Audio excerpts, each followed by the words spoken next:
ایک خوبصورت واقعہ یہ ہے کہ حضور اکرم صلی اللہ علیہ وسلم نماز پڑھانے کے لیے کھڑے ہوئے اور ایک دیہاتی حاضر ہوا اور اس نے کہا یا رسول اللہ میرا کام بہت ضروری ہے اور میں بھول جاؤں گا اور آپ بھی مصروف ہو جائیں گے، نماز بعد میں پڑھیے گا، پہلے میرا کام کر دیں۔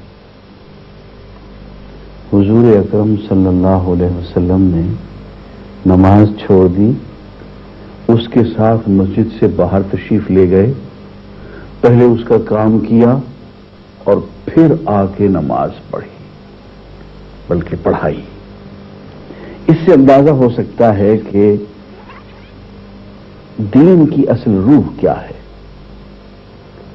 ایک اور دیہاتی صاحب ہیں، وہ مسجد میں آئے اور انہوں نے کھڑے ہو کے ایک طرف پیشاب کرنا شروع کر دیا۔ اب صحابہ غضبناک ہو گئے، مسجد نبوی اور وہ اللہ کا بندہ، اس نے نہ آؤ دیکھا نہ کہو، وہ کھڑے ہو کے اس نے پیشاب کرنا شروع کر دیا۔ تو وہ اس کی طرف لپکے، اس کو روکی۔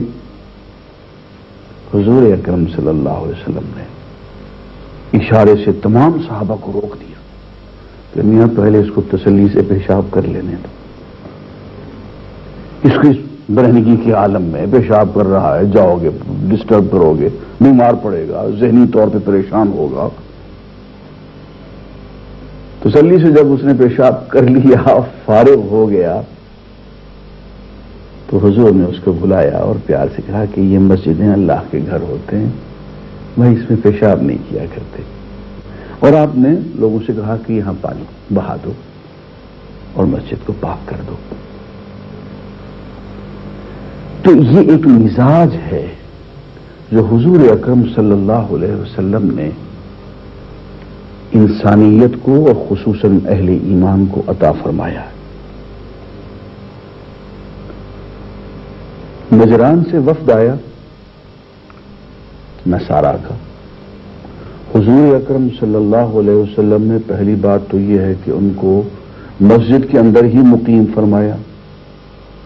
اس کے بعد انہوں نے کہا جی ہمیں تو عبادت کرنی ہے، ہم تو اپنے طریقے پہ عبادت کرتے ہیں۔ آپ نے مسجد نبوی میں ان کو اپنے طریقے پہ، جو ان کی نماز تھی یا عبادت تھی، جو کچھ بھی تھا، آپ نے اجازت عطا فرما دی۔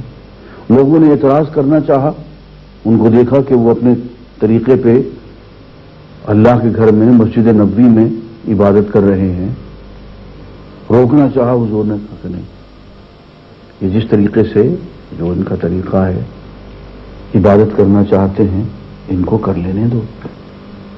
عزیزان گرامی، یہاں میں ایک تلخ بات کہوں گا۔ ہمارے ہاں تو مسجدوں میں یہ ہوتا ہے کہ اگر دوسرے مسلک کا آدمی آ کے نماز پڑھ جائے تو ایک تو اس کو دھکے مارے جاتے ہیں۔ حضور نے تو پیشاب کرنے والے کو دھکے نہیں مارے، یہاں نماز پڑھنے والے کو دھکے دیے جاتے ہیں۔ پھر مسجد ناپاک ہو جاتی ہے، دیر نہیں، وہاں تو پیشاب سے بھی ایک ڈول پانی کا بہا دیا اور مسجد پاک کی پاک۔ یہاں نمازی کے آنے سے مسجد ناپاک ہو جاتی ہے اور پتہ نہیں کتنی دیر تک دھلتی رہ جاتی ہے۔ میں شکرگڑھ میں تھا، وہاں جامع مسجد میں ایک دوسری فقہ کا آدمی آ گیا، اس نے نماز پڑھ لی اپنے طریقے سے، اس کو سجدے پہ سے اٹھا لیا گیا، دو آدمیوں نے ٹانگوں سے پکڑا، دو آدمیوں نے اس کو بازو سے پکڑا، اٹھا کے سجدے کی حالت میں اس کو جا کے باہر پھینکا، مسجد کو دھویا گیا۔ عزیزان گرامی، سیرت طیبہ کا مطالعہ کریں۔ حضور اکرم صلی اللہ علیہ وسلم نصارہ کو اجازت دے رہے ہیں مسجد نبوی میں اپنے طریقے پہ عبادت کرنے کی، اور اس کے برعکس جب یروشلم فتح ہوا، بیت المقدس میں حضرت عیسیٰ علیہ السلام، حضرت عمر رضی اللہ تعالی عنہ داخل ہوئے، تو عیسائی حضرات نے حضرت عمر سے کہا، ان کے قریب ہی ایک گرجا تھا، کہ جناب یہاں آپ نماز پڑھ لیں۔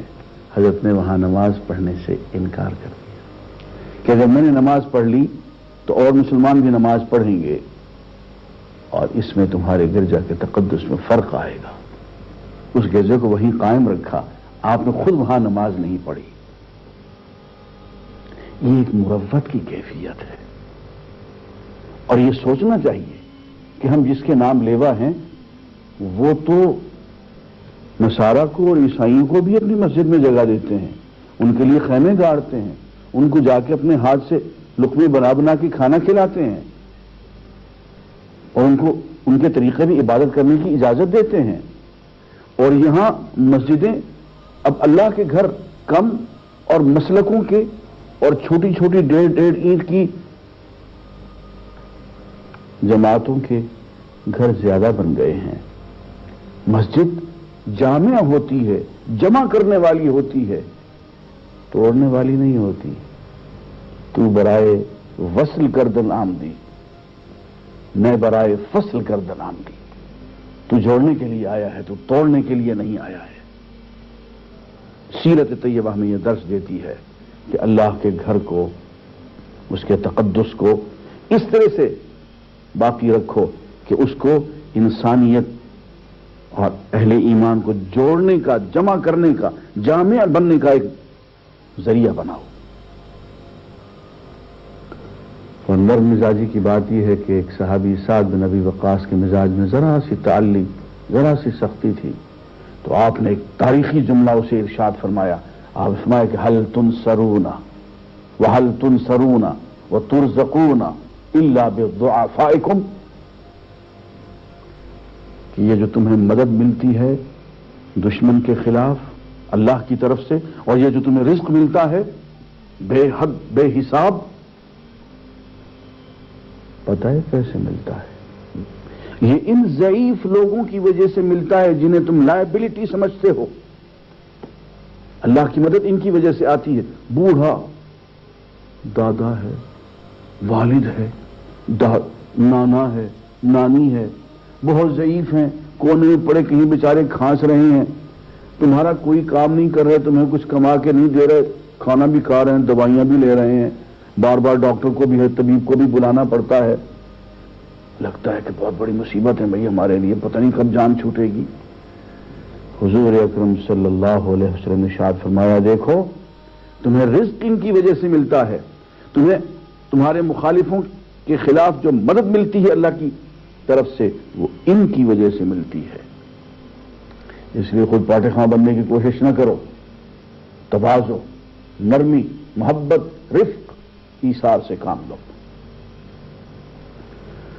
اور حضرت اسامہ بن زید سے آپ نے فرمایا کہ اسامہ، میں نے جنت کے دروازے پہ کھڑے ہو کے جو دیکھا اندر، تو پتہ چلا کہ جنت تو غریب لوگوں سے بھری ہوئی ہے، اس میں تو مفلس لوگ، یہ غریب، یہ ضعیف، یہ لوگ زیادہ مجھے نظر آئے ہیں۔